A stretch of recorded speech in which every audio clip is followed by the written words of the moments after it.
Hi, everybody. It's actually really strange for me to be at a Lunch and Learn. I'm usually the remote person out on WebEx. So I've been to a lot of these, but I've never actually been to one in person. And now I'm going to be picturing them here instead of the Rab Room when I'm Skyping in. All right. So Shirley and I have been building on a body of scholarship about fairly well accepted at this point about how people have historically been excluded from so-called natural parks. And I'm going to do this probably a lot today, natural and environmentalist, to make them into what we call natural or something that it becomes nature or the wilderness particularly. And that this is something that's particularly happened to people in particular racial or class positions. We think of it as being sort of a racialized phenomenon. And then also how we've constructed what we think of as mainstream ideas about environmentalism along those lines, that there's sort of environmentalism has kind of a whiteness, no, it has not kind of, but a whiteness problem. That sort of maps onto the idea of that there's certain kinds of people who are sort of too close to the land or problematically close to the land as opposed to kind of abstractly removed from it so that we can then care for the things that we have deemed to be natural. And this is actually often felt to be a sort of a finished process, especially associated with things like the big iconic Western American parks of, sort of getting rid of native people and then making the parks to be wilderness for mostly white people to come and visit. Our two case studies are going to show that this is really an ongoing process. And that people do maneuver within it in various ways. They sort of push against these categories to various effects. And also that this displacement itself is not actually finished. In my case study, we'll show it actually still going on. And to us, as we've been talking about this, I've been advising Shirley's research and conducting my own, that this raises really interesting questions about the publicness of parks. What does it mean that these are public or civic lands, as well as the construction of what we call environmentalism.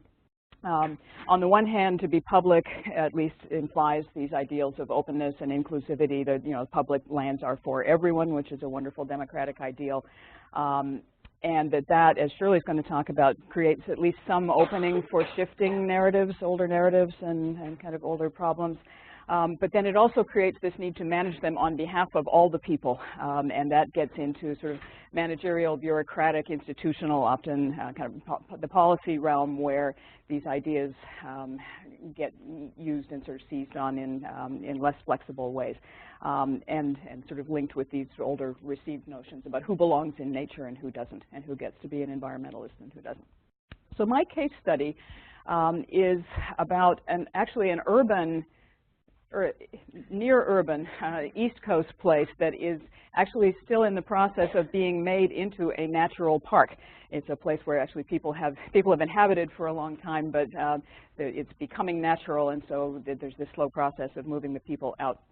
It's actually not directly about race in this case, which is an interesting facet of this story. So the people who are being moved out are white, they're middle class, they're of European ancestry, somewhere halfway between light and dark. Okay. They're mostly Azorean Portuguese, which in the old days was felt to be less white, but is one of those sort of white ethnic groups that's become more assimilatedly white over time.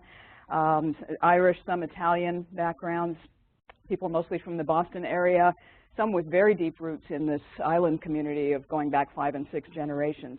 And I think what this really does is sort of expose this underlying dynamic in constructing nature, which is that on some level it's about separating people from environment, that's when we think about nature. And maybe especially for, again, people who are felt to be like living problematically too close to the land in a way. There needs to be this sort of separation created. All right. So this place, anybody been to Paddocks Island? Yay, okay. So some people, and to any of the other Boston Harbor Islands? I mean, no, okay. So amazing park. And it is a park now. It's 34 islands. You can see in that map. That is managed and owned by this very complex entity that I'm glad I don't have to keep track of, which is 10 separate local, state, and federal entities and agencies and some private organizations that co-manage this thing that is called the Boston Harbor Islands National Park Area. So it's a sort of a many-headed kind of organization. So PEDX is one of 3 that's owned by the State Department of Conservation and Recreation. And George's Island and Spectacle Island, I think, are the other 2. And it's the only one with a remaining residential community. It's actually was always one of the bigger residential communities in the harbor, but the only one that's got anybody really still living on there. The cottagers, who, as I say, in some cases have been there for generations, have never owned the land that their cottages are on. They've only ever owned the cottages themselves, sort of a series of landlords. And there were, at one point, about 50 cottages. There's about 25 now in regular use. So this is a map I put together during my study. So the darker colors are the ones that are still regularly used, and the lighter ones are either used less or demolished now. So this cottage community, we refer to as kind of the PEDX Island cottage community, it's actually three strands of community that intersect. One is these Azorean fishing families who were displaced from other parts of Boston Harbor, actually, from Long Island in Boston Harbor in the late 19th and early 20th century, and resettled along what's now termed Crab Alley, kind of the fishing community. And then more middle-class vacationers that on the south side of the island. There was a little hotel there for a decade in the early 20th century. And then people associated with a fort that was built at the time of the Spanish-American War on the one of these are drumlins. They're sort of separate, bumps as a lot of the hills around Boston are. So this eastern drumlin, there's a turn of the 20th century fort there. So some people associated with the fort moved out. It's called Sergeant's Row. So non-commissioned officers who retired and stayed, and often became the island caretakers, which was interesting. They were sort of year-round figures.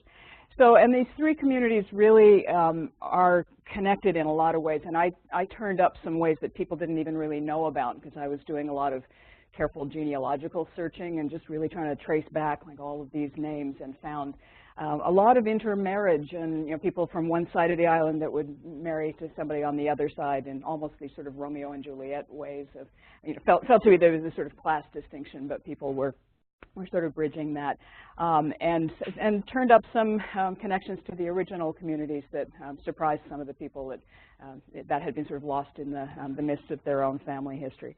So, and one person who she's got the claim probably to be the keeper of a lot of this memory, but she said, we're all related in one way or another. And that's kind of the sense that it is, we don't always know like what degree cousin we are, but we kind of assume that if you look hard enough, you'll find we're all related. So the state bought the island in 1970 with a HUD grant, actually, a Housing and Urban Development grant, to develop it as an urban park so that it would be more accessible to more people, particularly in the city. And this was part of the famous transformation, our wonderful story of the environmental cleanup of Boston Harbor. Famous moment in 1988 when George H.W. Bush was able to point to the pollution of Boston Harbor to the detriment of Michael Dukakis's actually very good environmental record. And there was a cleanup underway at that point, but it was sort of this iconic, Boston Harbor is a cesspit, and then it has been so very largely transformed, and including cleaning up the sewage and really remaking the waterfront, very extensive waterfront all the way along. So it's now more a space for recreation, consumption, and conservation. It's this environmental, the idea that this is a space where environmentalism has been taken very seriously. And there have been various kind of visions about how to knit all of that into a park, especially the islands, these 34 islands. And this is one that, so there were all these sort of prospectuses have been produced over the years, and that's one from the 1980s, I think. So part museum, part playground, part wildlife sanctuary, part classroom, part of who we are. So, this vision of the park as for the park in the islands as for everyone. So the Cottagers now, since 1992-93, have had a life lease agreement. They were in limbo for a while. At this point, they have this agreement that they can renew an annual seasonal lease, May through October, for their lifetimes, but they can't pass it on to their kids and they can't sell it. So that this is it. So this community is a dwindling and aging community, and some people have subsequently died or sold, and so it's been getting kind of smaller ever since then. And after they give up the lease, if they just stop renewing it, or if they die, it reverts to the state automatically, and the state's goal is demolition. So the idea is that gradually this community will disappear. So and what's being built in its place is actually fantastic island park, so you can camp in a yurt, which is incredibly cool. You have to reserve well in advance, but I strongly recommend camping in a yurt on a Boston Harbor Island. And there's a ferry, that goes over, and it's actually a very great place to visit. But the cottages are still there, right? So, and they became this new kind of problem for the management after 1970, because they were private cottages on public land, literally private cottages sitting on public land that was supposed to be accessible to everyone. So some have been torn down. So the picture at the top, those cottages are gone now. That was they sort of, the state came in and tore off all the windows and doors, and cottagers still speak about that as a real sort of violation, like the state was trying to accelerate the decay so that they could then knock them down more quickly. But people were still living next to those cottages that had belonged to friends, and they felt very violated and kind of betrayed by that. Some of them are still in very decrepit shape, so that one in the middle, which may actually be gone now, I'm not sure. And then the one at the bottom is a sort of a derelict one. It's empty, the state owns it, but it's along Crab Alley. And the neighbors just they were so sad. It was like the top one. It was just so sad to watch these things deteriorating that they started decorating it. And it's actually become kind of a fun photo op, and tourists love it. So there's these lobster boys that they're saving. On the other side of one of those, it's all the flip-flops that wash up on the beach, and so somebody's made a sign that says Island of Lost Souls, S-O-L-E-S. So they're making them social, like they're refusing to let them be just a thing that disappears. And then there are some that are used less frequently. People are hanging on to them, but they don't get over there much. You've got to either go on the ferry and take everything with you, or you have your own boat. Not everybody does. And then there's these 25 or so that are very actively used and cared for. So, and that's just sort of a smattering of pictures. So, and this current community is, I've never quantified this, but maybe sort of half people who are descended from the older families, Portuguese and some Italian families who were there at one point.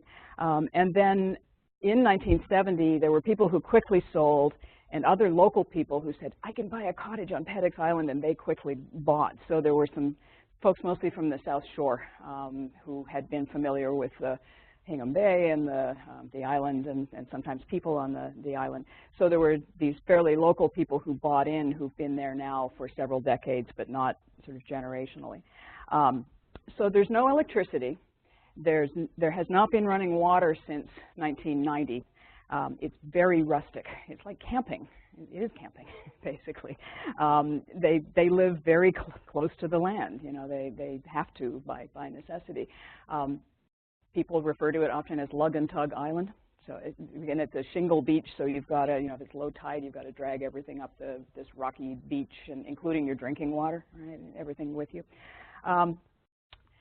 So my study, the reason I'm studying this is I've done a number of, as Coco said, studies for the National Park Service, which periodically commissions research about groups that have some kind of an association with a park that they feel they want to understand better.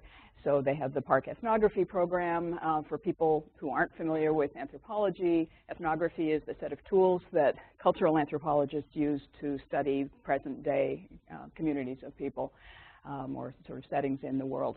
So this ethnography program has commissioned these studies, and the Cottagers, wanted their story told. Most of them have accepted that they're going, and they want their story. They wanted their story to be there and to be kind of known.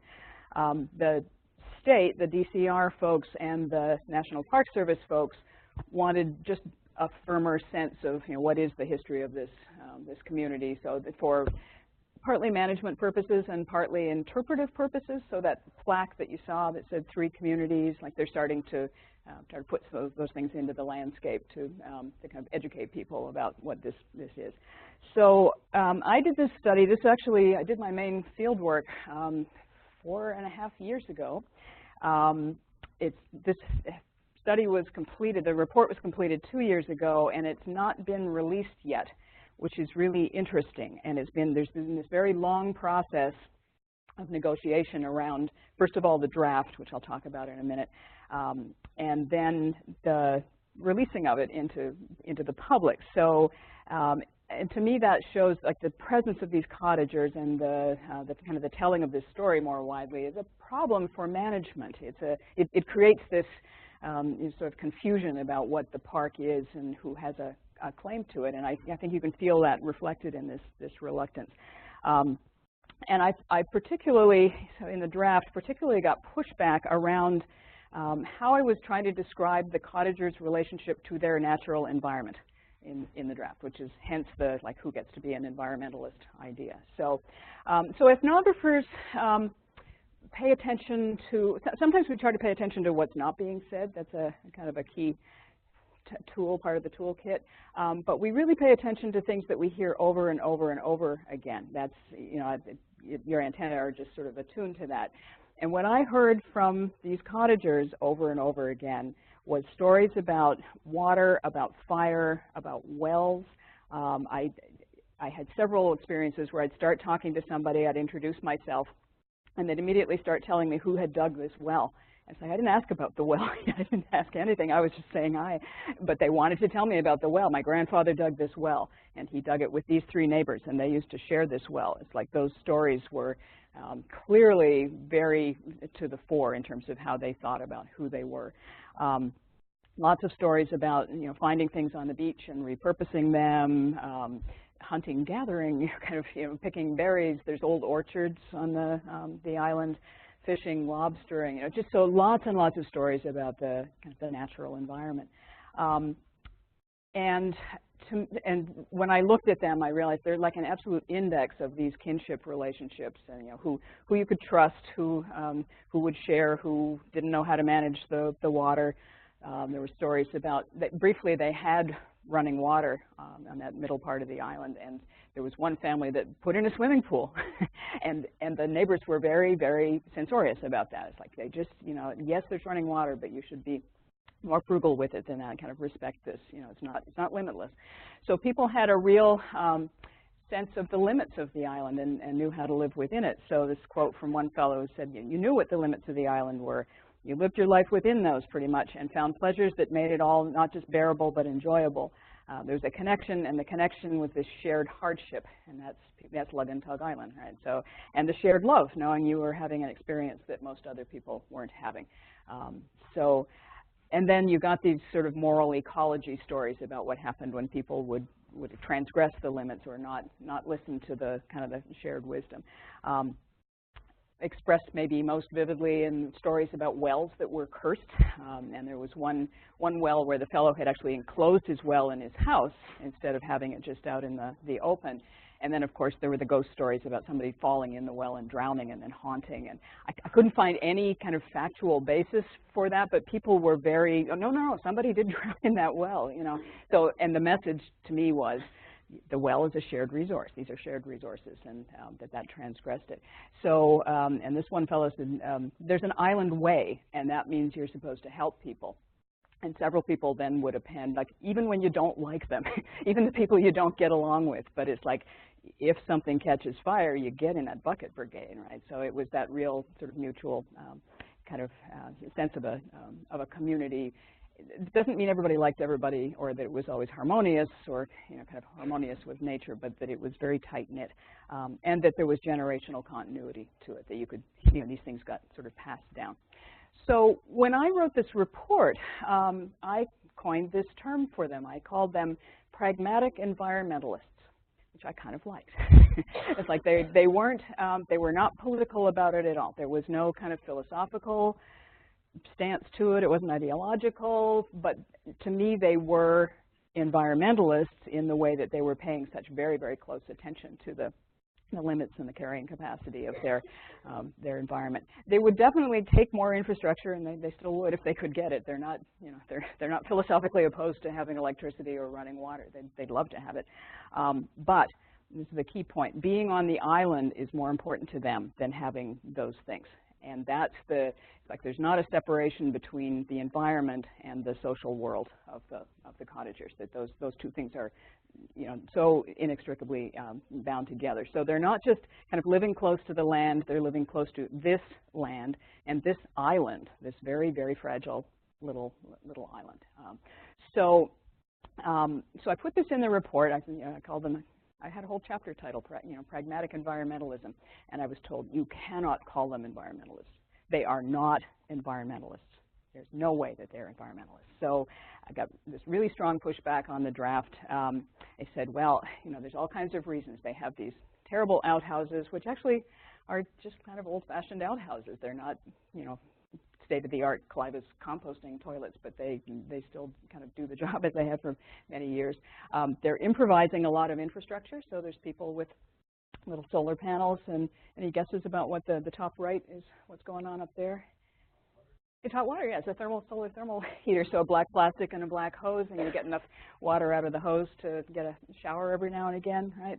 And actually, this fellow down at the bottom right has made a much more complex, and he's got a mixer valve, and he pumps stuff up to the roof, and it's like he can have a hot shower anytime he wants to. So, but the state managers were saying they're not really caring for this environment. Like this is a sign that they're really neglecting the environment. It's actually bad for it, what they're doing.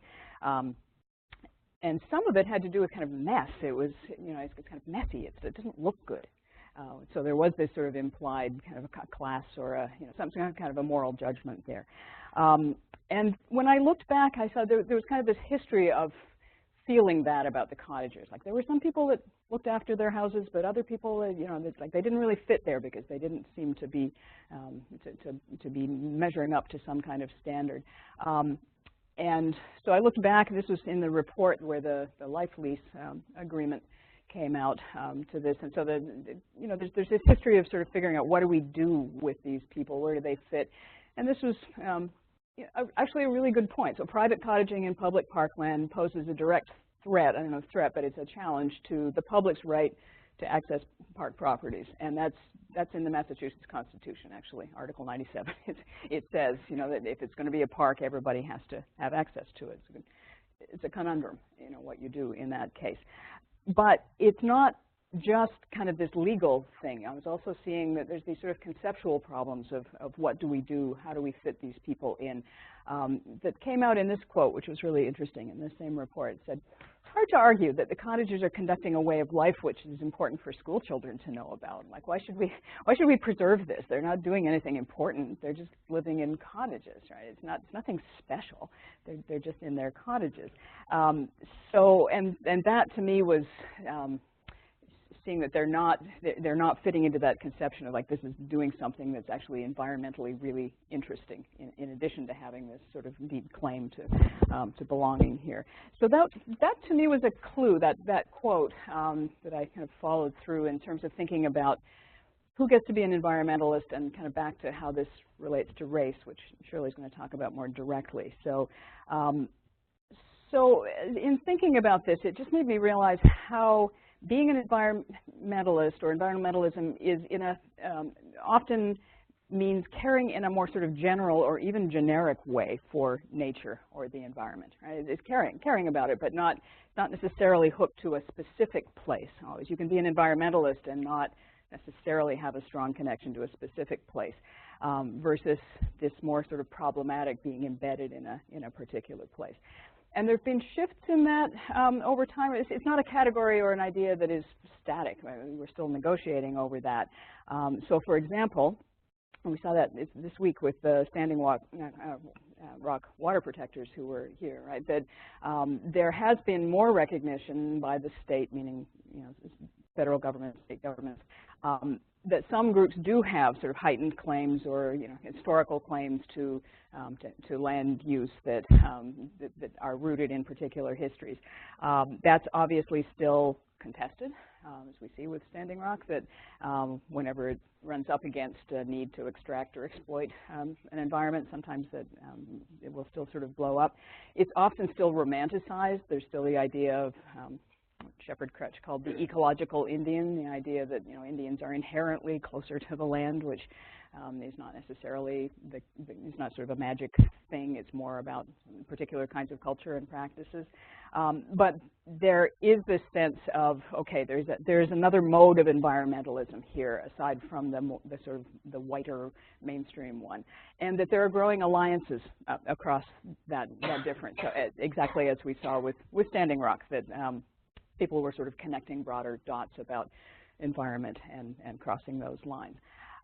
So how do we understand these white Paddocks Island cottagers, right, who are not don't sort of fit that? How does that work? And especially that quote saying, well, they're not doing anything special. I think with Native groups, it'd say, yeah, there's something special. There's a special history. There's it's something distinct, and it's worthy of a particular treatment. But in this case, we're saying, no, they're not doing anything special. It's not being seen as part of some kind of a common heritage or a patrimony or something we need to preserve. They're not seen as sort of we'd say a marked category. They're not being sort of seen in some way as ethnic. And in fact, I had one manager say to me explicitly, it's not like they're an ethnic group or something. Like if they were an ethnic group, maybe we could make a claim that like they've got some kind of particular ethnic practice, but it's just like these white cottagers. And it's funny because they are anthropologically exactly like an ethnic group in that they have a sort of a common sense of identity. It's very tightly linked to a place that in this case they actually inhabit. There's this dense kinship network. Like we would say at this point, that's what an ethnic group is. But they don't have a basis for making a claim based on culture or identity or practices. So they're in this funny position. Like they're not sort of cultural or indigenous enough to make a claim on that basis, but they're also, I think, too close to the land to make a claim to be seen as real environmentalists. And I should just say they're not making that claim. I was making that claim on their behalf, sort of saying these guys like really are environmentalists. So they're kind of caught in the logic of the whiteness of the term. And I just want to finish by sort of saying one of the reasons that this matters to me is it seems to me that they actually do have a way of life and know things that is important for school children and probably all of us to know about. This is just showing some of what's happening around the edges of Boston Harbor, which is this incredible building, right, like hardening of the edges, these fragile coastlines. This is where the ferry goes from in Hingham. This is another little drumlin island that's just off the Hull, which is very close to Paddocks. And this, just loading on these 3- and 4th-story townhouses right up to the water's edge.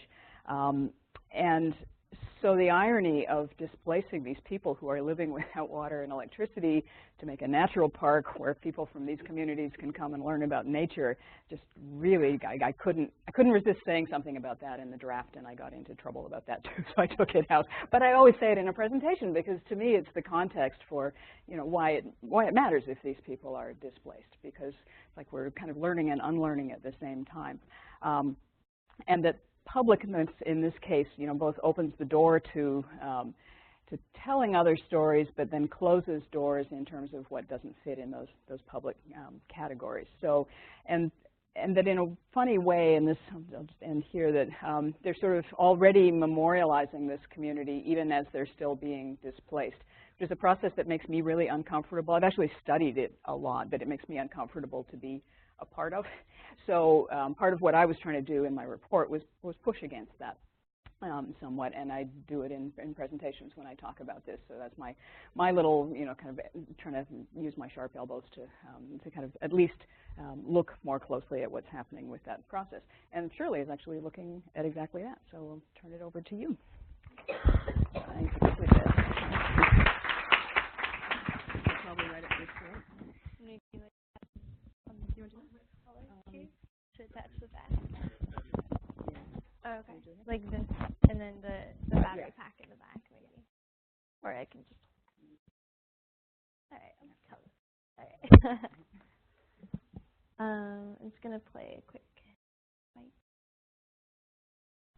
So part of my research was to produce this podcast series. I'm really interested in radio journalism, so I just wanted to play kind of a trailer to the series that I'm producing.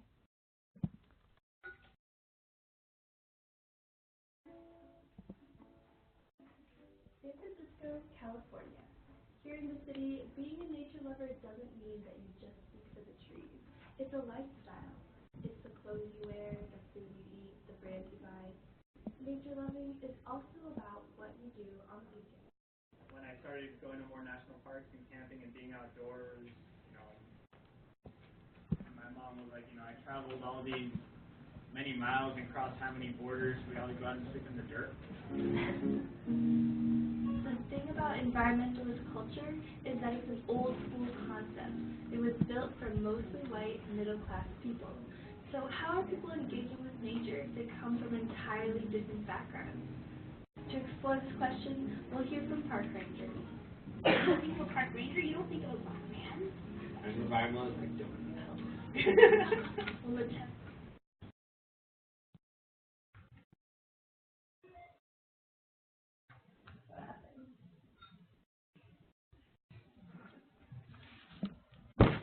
Supposed to still be fun. It's still playing, yeah.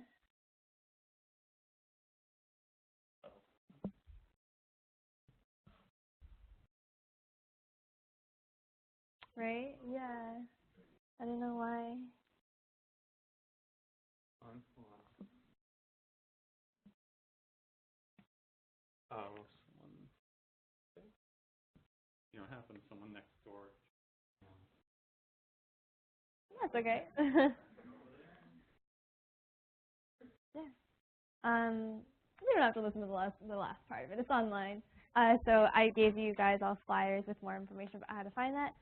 So this is my project. It took place over a month and a half in San Francisco, which is a place with like a really pervasive green ethos, right? There's all sorts of narratives about environmental practices everywhere you go.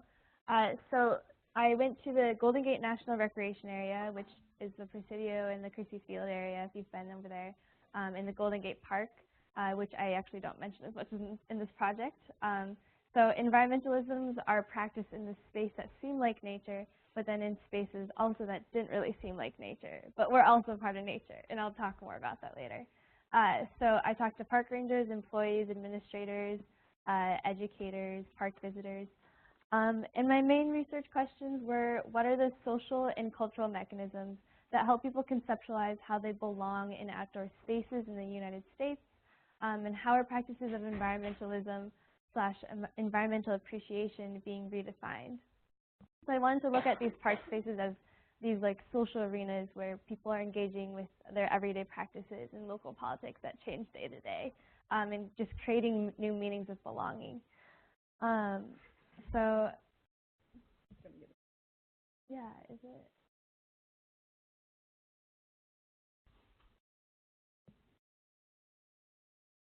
Because of the lockout thing. All right, this next little bit is really great with the PowerPoint, so that kind of hurts. All right, let's try this. Can some people see that?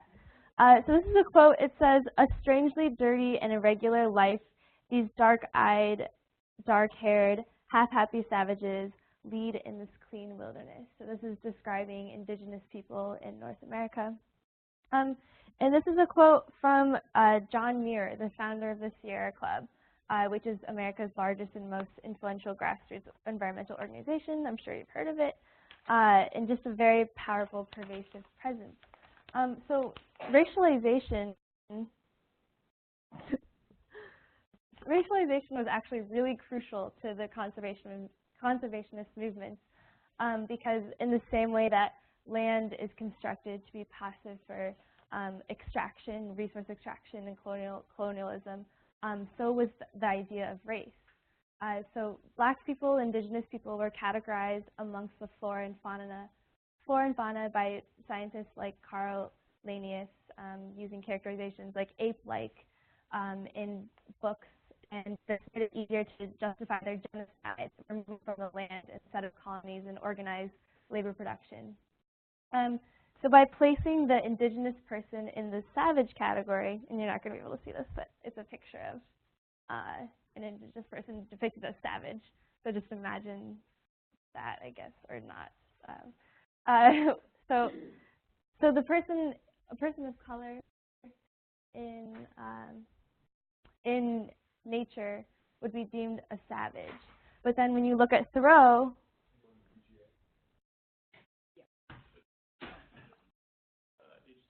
HDMI? okay, yeah.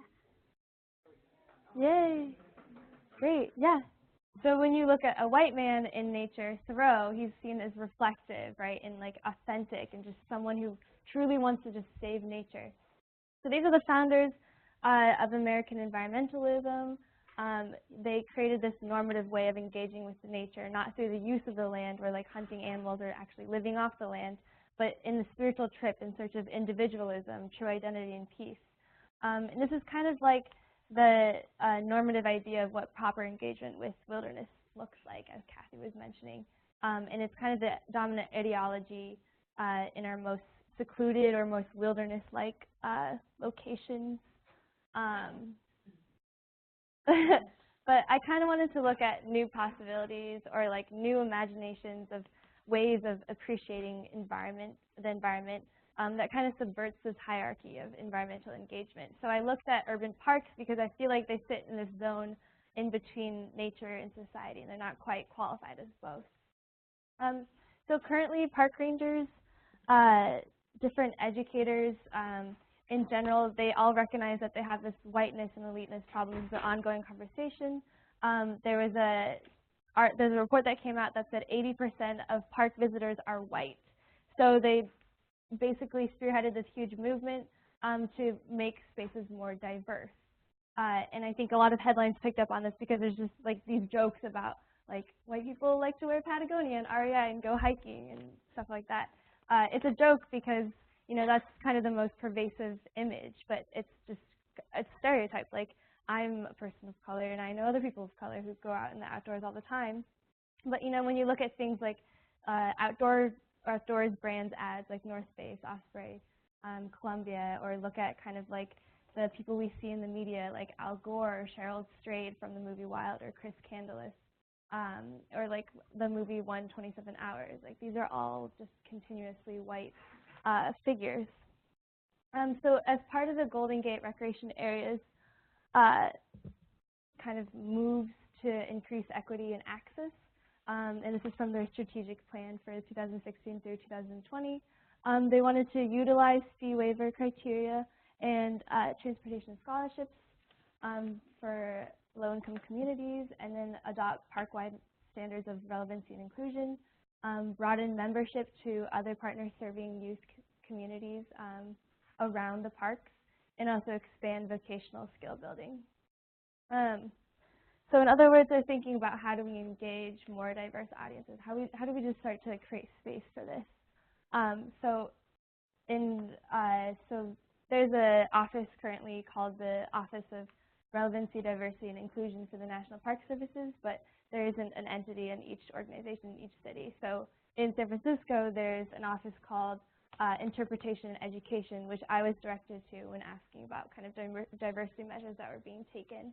And they told me what this looks like on the ground. So there's kind of this movement for accessibility. So they have free passes for, there's a program called Every Kid in the Park, and each fourth grader in the US gets a paper pass and is able to go into the park throughout the school year.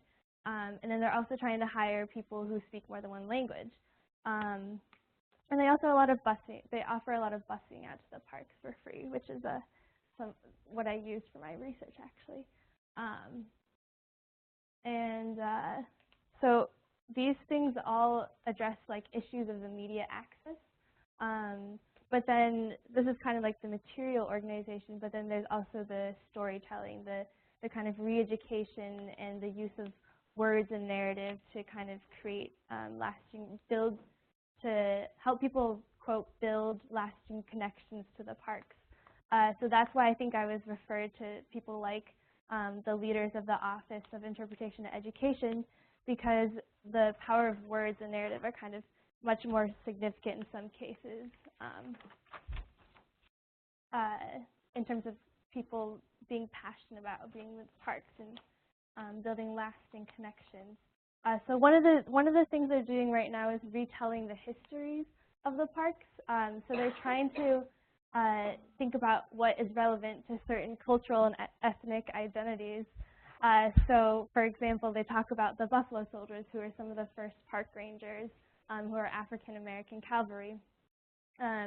They also dig up stories like the one about the guy who donated Muir Woods National Monument to the Park Service, and how he was a U.S. congressman who supported anti-Asian legislation in the early 1900s. And they're just kind of trying to give people more transparency, and they're trying to give more reasons to relate to the environment and see the park as a place of people who looked like them, or who came before them and looked like them.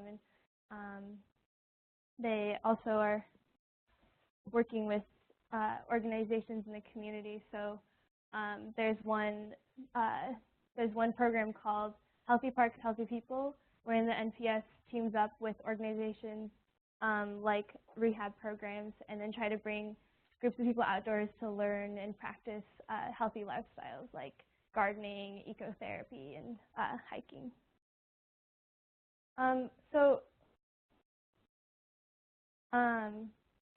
We want to interrogate these diversity efforts, right? Like, are they effective, or are they missing something, and do they feel good? Do they feel like they're kind of reductive, or is there this kind of like cringe-worthiness to it all?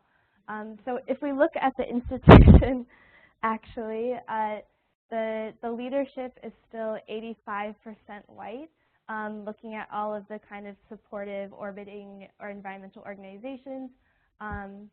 You know, for example, the National Park Foundation, which is the official charity for the National Park Service, out of their 22-person board, there's only 4 people of color on that. And as some park rangers expressed to me, a lot of park rangers are hired on seasonal bases. So that means that it's really hard to get like a full-time job. And for one person, it took like 10 years to get a full-year position. And I think in these efforts of creating space for history, it's kind of like they're historicizing issues that are important to marginalized communities in the current moment, right? So in one of my interviews, I talked to a park ranger who wanted to lead a discussion about the incarceration of black males in the U.S. at Alcatraz Island, and she was told by her supervisor that it wasn't a safe conversation to have with park guests. And another thing that's happening in the present, so there isn't blatant segregation like there used to be in these park spaces, but one leader of environmental organization in the area told me that she heard accounts of youth of color getting the cops called on them because they were hiking around in large groups. So, you know, this is still happening in the present.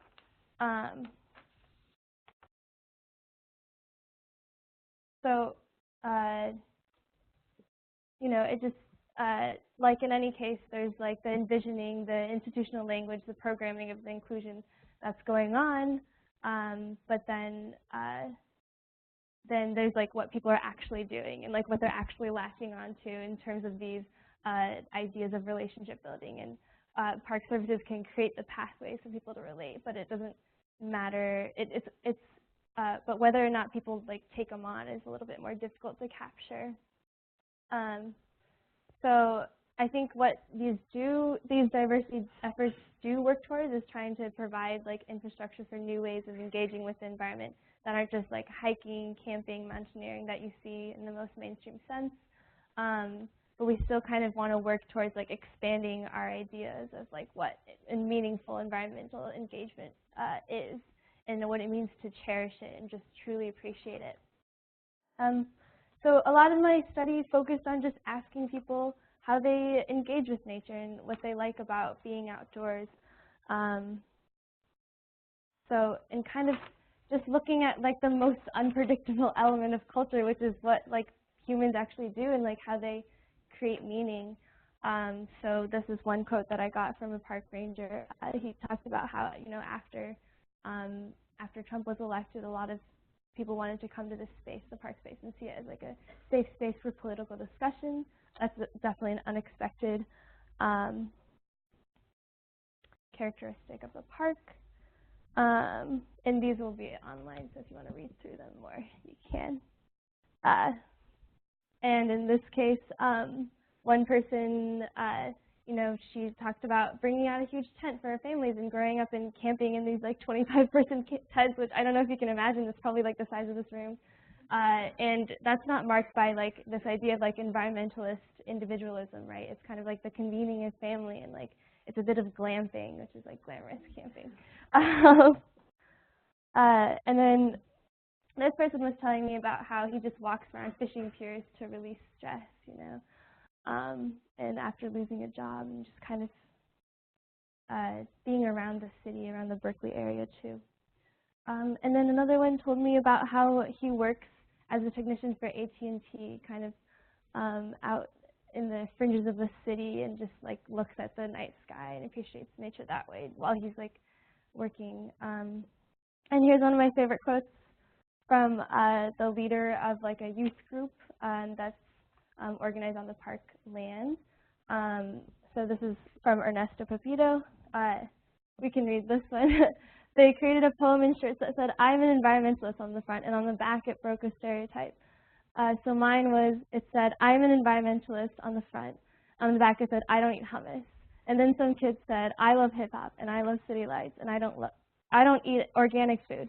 Literally young people kind of claiming environmentalism is ours too. Even though we don't think like you, act like you, have the same priorities as you, this is our field to kind of explore and to be a part of. So there's just really kind of these beautiful creations of what people like about these spaces. So I guess this, I kind of had these first-hand accounts, but I think I still have some questions on my mind, just in terms of finishing up my research. And actually, it's not going to be a senior thesis anymore, just a semester-long project, but then also this podcast series. So why does it matter if activities are coded as environmentalist, if the definition doesn't really do us much justice and it's constantly changing? Well, it does matter in certain legal cases, but you know, as like a cultural concept, how much does it matter? How can we further support the ways in which urbanness and nature are tied together? And how can we see just nature like all around us when we walk outside and just like in the air, and just constantly be having these kind of like moments of connection? And then who is being further pushed to the margins because of the way they look or are racialized or are policed in the park space? Because that is still happening every day. Yeah, in the end, I guess I'm still working on my conclusion with all this kind of data, but I think just nature loving is about, you know, having open space, clean air, easy access in a way that's not erasing of social difference, right? But it like really holds it and just is really amenable to it. So if you want to hear kind of more of the stories and more of the characters that I met out in San Francisco, I had a great time. Thank you, Summer Scholars.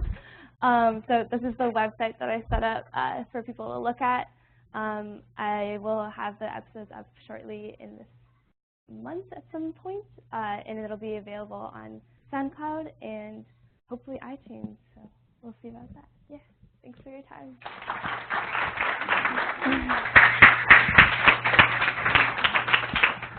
We have time for 1 or 2 questions.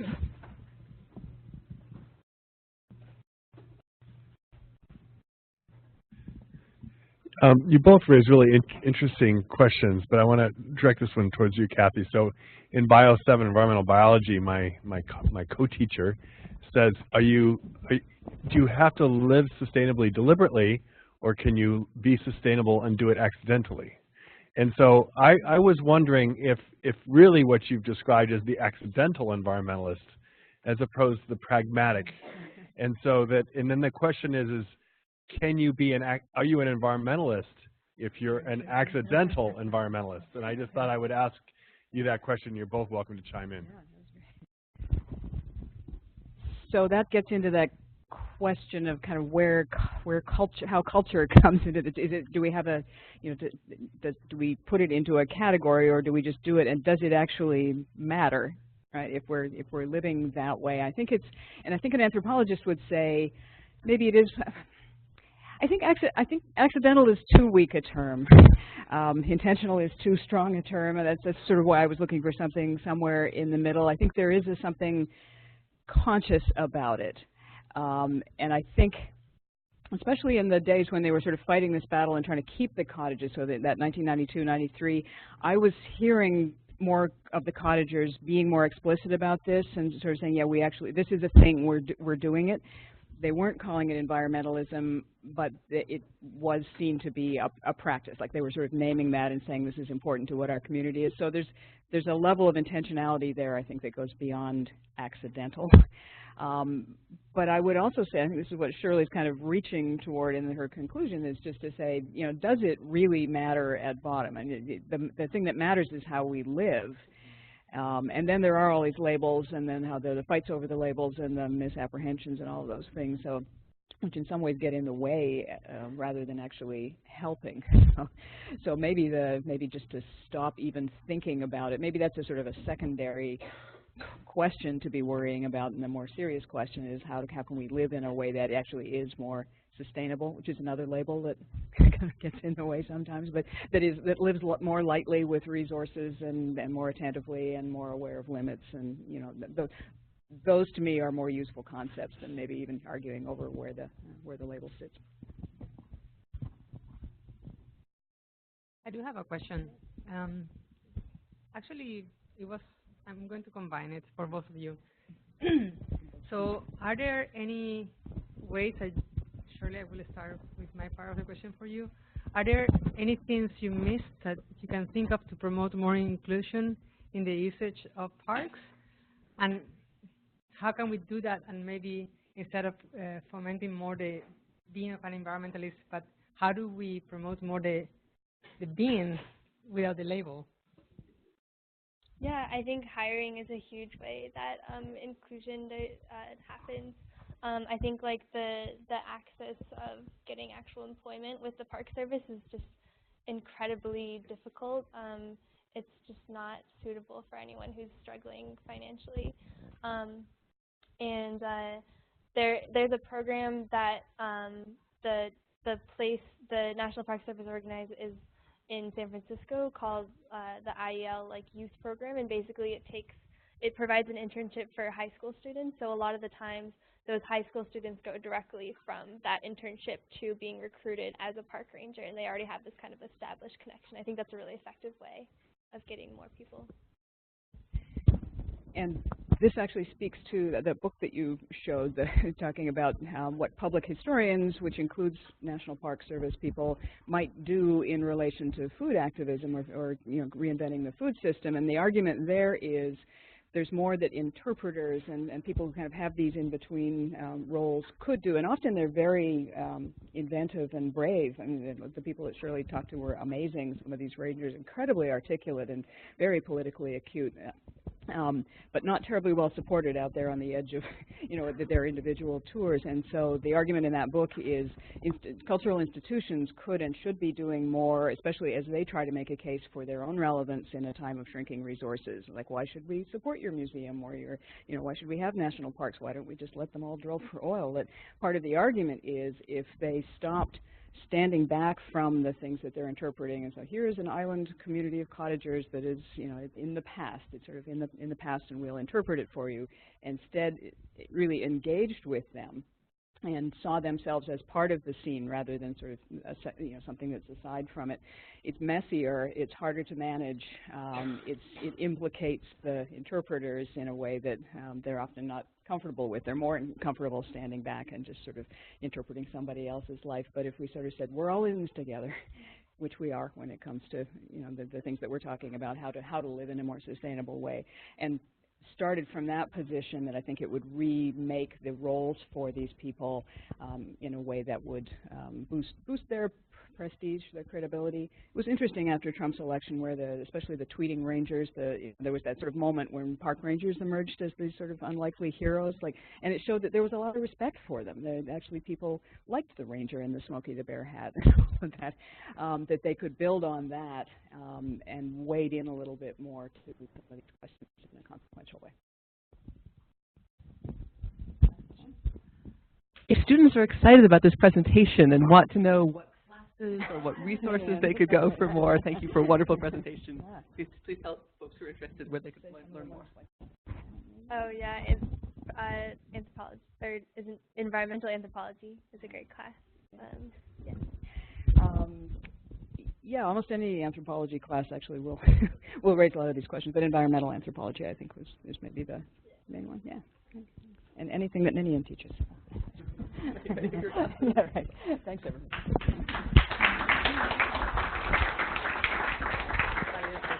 You already have one of those, so I'll give you